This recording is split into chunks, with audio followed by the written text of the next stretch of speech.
morning. Thank you, everyone. I know I'm the last speaker before lunch, so I better be good. There's more pressure here.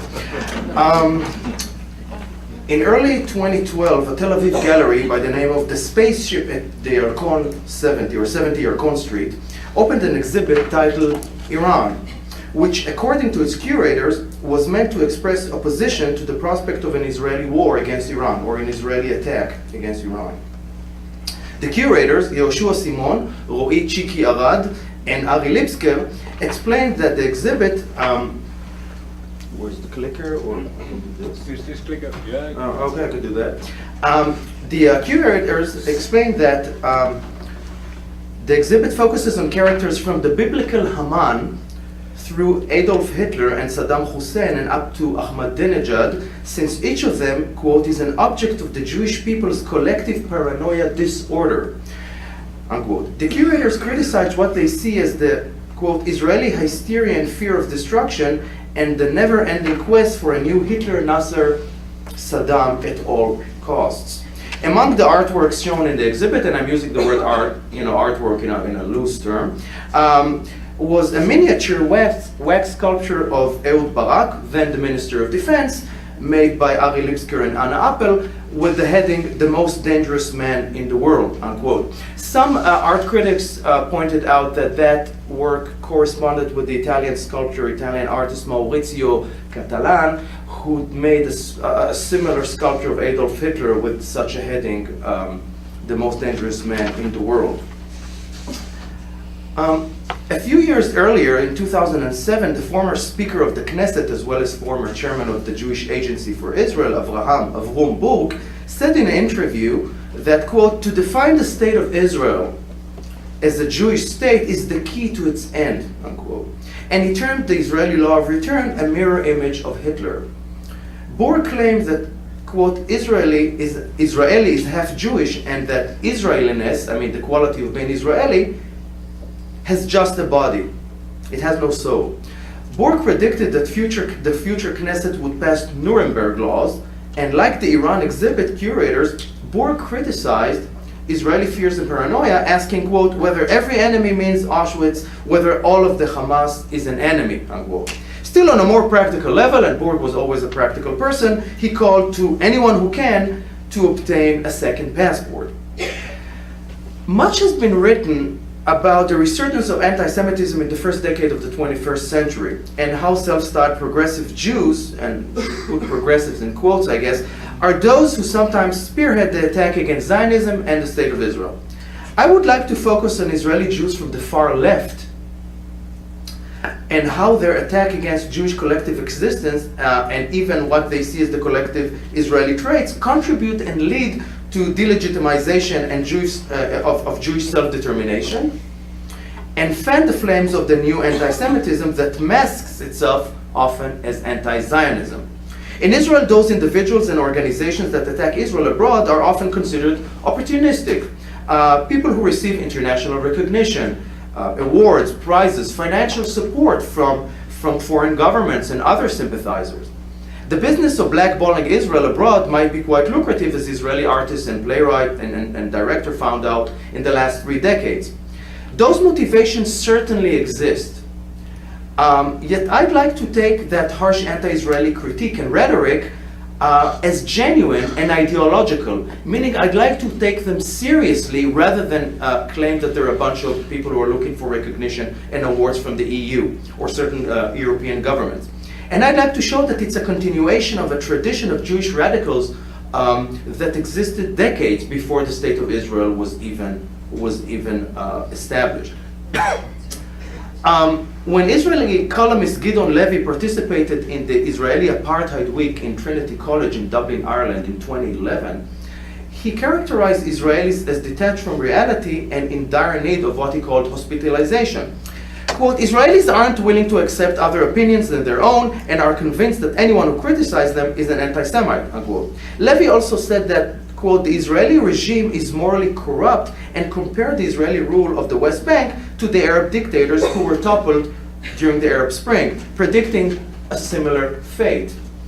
Levy went further with that analogy in 2013 when he wished that a new Palestinian uprising would come soon, and claimed, quote, the regimes against which the Arab masses revolted were mostly less cruel than the Israeli occupation of the West Bank. The same, of course, cruel occupation that, you know, founded 13 universities and brought infant mortality to its lowest point in the Arab world. But according to Levy, it's much more cruel than those dictatorial Arab regimes.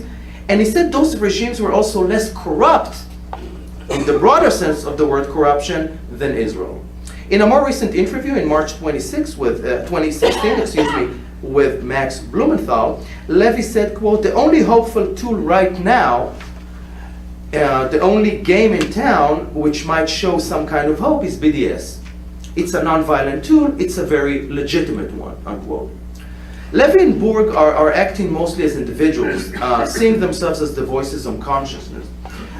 There are more than a dozen Israeli organizations, NGOs, which promote a similar agenda that in an almost Pavlovian determination condemn anything that Israel is doing regardless of the cause. In June 2014, for example, the organization B'Tselem, formed in 1989, its name literally means in the image of, but its full name is somewhat longer, bear with me, the Israeli Information Center for Human Rights in the Occupied Territories.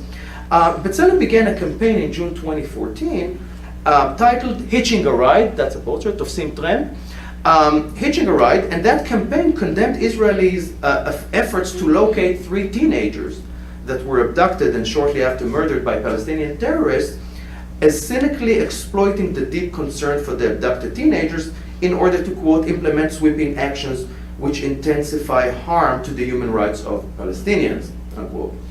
Another NGO is called Zochrot, remembering, in the plural feminine format of the verb, even though most of the people who formed that NGO were men, but I think it's kind of against the hegemonic male voice. And it was formed in 2002 to promote acknowledgement and accountability for the ongoing injustices of the Nakba, of the Palestinian catastrophe, and to push for the Palestinians' right of return, so Israel would renounce, quote, the colonial conception of its existence in the region and the colonial practices it entails, unquote.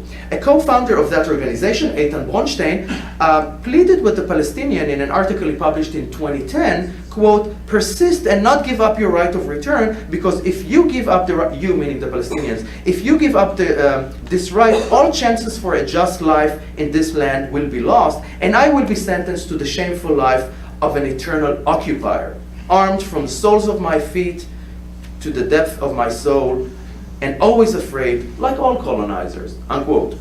When asked in a 2004 interview about the practicality of a mass Arab return into the pre-1967 Israeli borders, Bronstein replied, quote, anyone who would want to return can return, and then if there won't be a Jewish state, then there won't be, unquote. The idea that only by wiping out the Zionist regime, aka Israel, the Israeli-Arab conflict will be solved, is a crucial feature in the worldview of some of those radical Israelis or former Israelis. An interesting example is Miko Peled, the son of Mati Peled, who was an IDF general during the Six-Day War, and quite hawkish to boot at that time, prior to turning to radical politics, co-founding the Progressive List for Peace, the Progressive Party for Peace, and serving as a Knesset member on its behalf in the 1980s. His youngest son, Miko Peled, has been a radical activist who left Israel and has promoted both the one-state solution and very venomous anti-Israeli critique for some time. In the summer of 2014, during the Operation Protective Edge, Tzuk Eitan, Peled formed a Facebook group called Jews Against Genocide.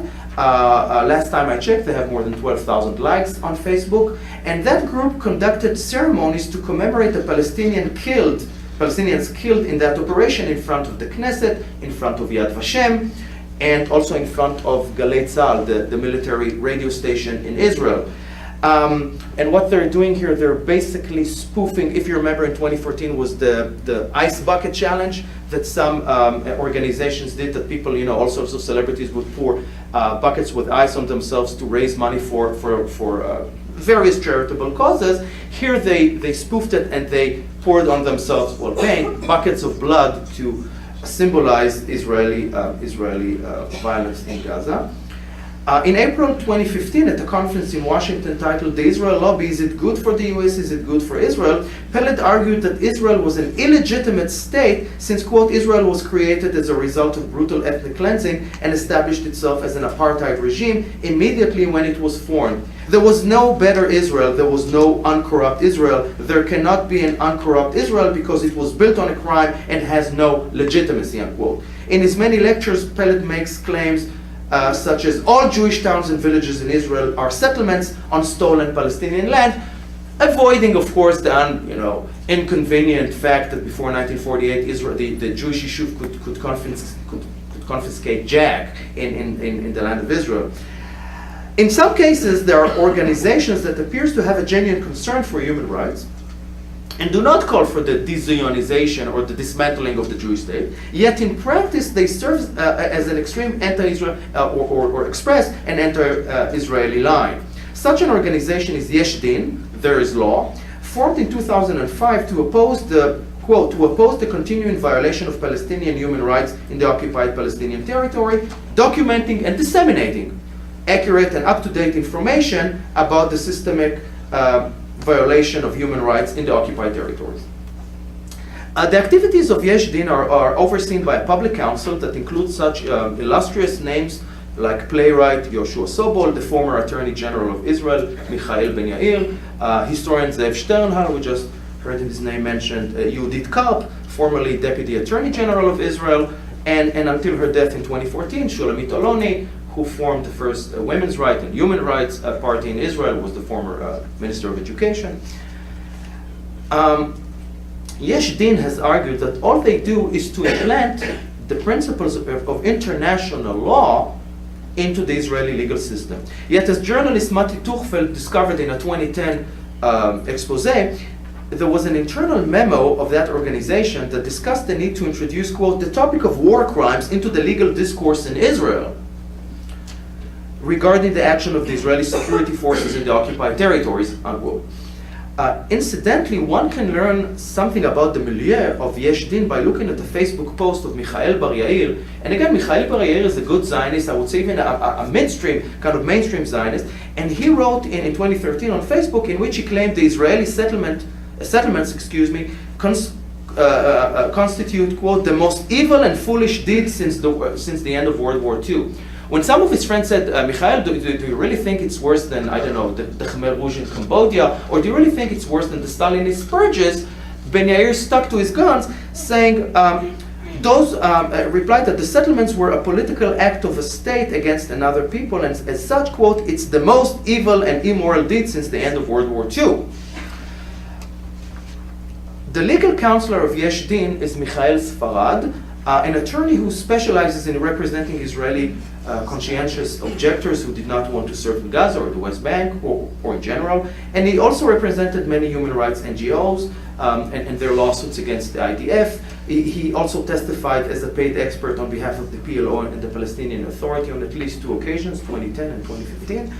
And in 2008, he helped file a lawsuit in Canada seeking a declaration by the Canadian court of Israel's guilt of committing war crimes. In an interview also in 2008, Sfarad argued that Israel was in a process that led it, quote, to have no soul and no moral justification for its existence, unquote. Stressing that, quote, there is no justification for the existence of a country that does not have those foundational values. His values. No right to exist, in a sense. Some of those organizations and individuals that I mentioned are explicitly opposed to the existence of Israel as the national home of the Jewish people, Zochrot or Mikopelet. Yet even among the moderates, like Gidon Levy or B'Tselem, who only talk about ending the occupation, sometimes not mentioning the year 1967. Oops. But even when they mention the year 1967, at times they demand the right of return or oppose to almost any security measure that Israel takes, and I would say that renders their belief a de facto denial of Israel's right to exist as the Jewish state, or at least defend its citizens. And such vile attacks by the Israeli far left on the Jewish state are hardly a novelty. Those of you who know Yitzhak Laor's poem in 1982, A Hymn to the Gush, a hymn to the Bloc of Faithful against Gush Emunim, that talked about the approaching Passover, Pesach, in which the settlers would celebrate in our leavened bread the blood of Palestinian children, unquote, a reference to the centuries-old canard about Jews using Gentile blood to make matzah ball soup. And maybe worse was the increasingly common depiction in Israeli culture from the 1980s onward, the increasing common depiction of Israelis as Nazis, this kind of reversal, and a very vicious reversal. Yoshua Sobol's play Ghetto, that opened in 1984, featured the chief Nazi officer, a guy called Kittel, who turns out to be a Talmudic scholar and an avid supporter of Zionism, especially the Jabotinsky kind of Zionism.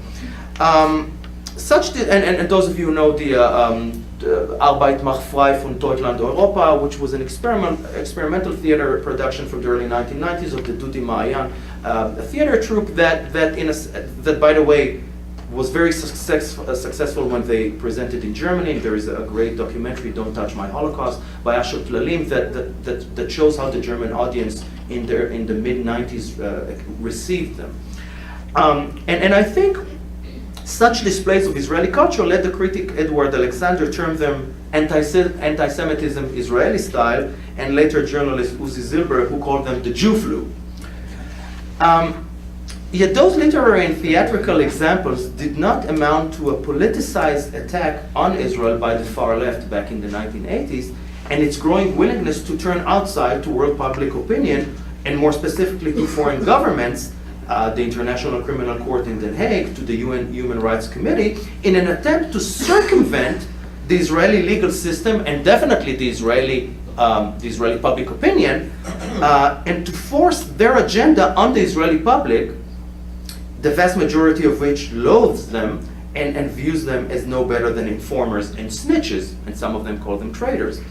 Several scholars have tried to explain the escalation of both rhetoric and action within the Israeli far left as part of a sociological change, meaning in which the hegemonic group of secular Ashkenazi leftist Jews, descendants of the group that led the Zionist movement in Israel for many years, were dethroned by the late 1970s, and therefore they kind of said, okay, we're out of this game, and therefore we'll defile and vilify and condemn Israel in any international framework. That was the thesis of the late Baruch Kimmerling himself, a pretty leftist sociologist, Uri Ram, and others.